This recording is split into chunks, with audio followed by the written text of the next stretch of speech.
Hello, હું બાલાર્ક આયુર્વેદિકમાંથી hair pack અને hair oil બંનેની ટ્રીટમેન્ટ 1 વર્ષથી લઈ રહી છું. એ બંને પ્રોડક્ટનું રિઝલ્ટ બહુ સારું છે. મારા હેર સિલ્કી, શાઇની અને એનો ગ્રોથ મેન્ટેન રહ્યો છે.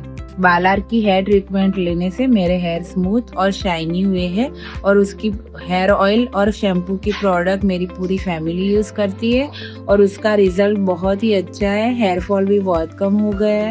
हेलो फ्रेंड्स, मेरे हेयर बहुत ही थीन और रफ थे तो मैंने बालार्क आयुर्वेदिक सेंटर में ट्रीटमेंट करवाई और उसके साथ साथ शैम्पू और ऑयल भी यूज़ किया तो उससे काफ़ी अच्छा रिज़ल्ट मिला है.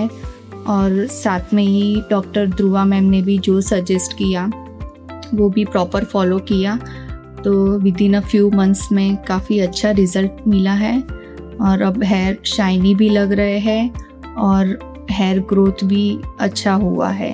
तो आप भी एक बार ज़रूर विजिट करिए. હું બાલાર્કનું શેમ્પૂ, હેર ઓઇલ, હેરની બધી પ્રોડક્ટ વાપરું છું, હેર ટ્રીટમેન્ટ લઉં છું. તેનાથી મારા વાળ શાઇની, ચમકદાર અને લાંબા બન્યા છે. મારા પૂરું ફેમિલી પણ આ હેર પ્રોડક્ટ યુઝ કરે છે.